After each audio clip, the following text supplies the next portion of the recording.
Everyone, so if you're a fan of that time I got reincarnated as a slime, there's one thing you absolutely need to know before watching that time I reincarnated as a slime, the movie Tears of the Azure Sea.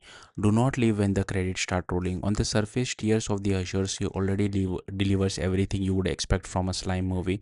You have got Rimuru Tempest expanding his world once again, a fresh emotional storyline with a touch of romance, high stakes battle, and that signature mix of political strategy and explosive fantasy action that the franchise thrives on. It feels like a solid self contained adventure, the kind you can enjoy without worrying too much about what comes next.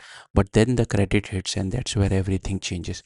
Because unlike most anime films tied to ongoing series, this one doesn't treat its post credit scene as a throwaway bonus. This isn't just fan service, it's not joke or a light teaser you can safely ignore. Instead, the movie uses its final moments to drop something genuinely important, a reveal that instantly upgrades the film from a nice side story to essential viewing. Right at the end, we get the proper introduction of Carrera, a character long anticipated by light novel readers and quietly teased in the anime before. She's not just any new addition either. Carrera is one of the primordials, specifically the yellow primordial, and her arrival signals a major escalation in both power and political tension within the slime universe. And the way the scene is framed makes it clear this isn't a cameo you forget about, it's a statement, a setup, a promise of what's coming next. For anime only viewers, the moment lands as a massive tease.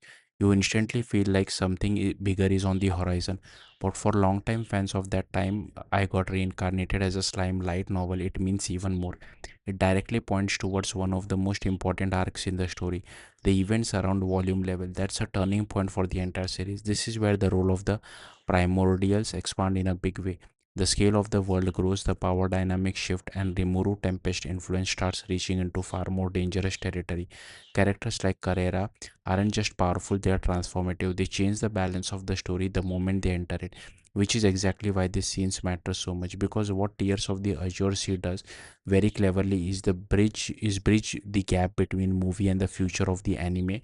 Instead of waiting for the next season to start laying the groundwork, it begins that transition right here in the final second. That gives the film a level of narrative importance most anime movie stingers never achieve. So what does it mean in practical terms? It means this isn't just a watch it if you are a fan kind of movie anymore. This is now required viewing if you care about where the story is heading. That one post credit moment defines the film's place in the canon.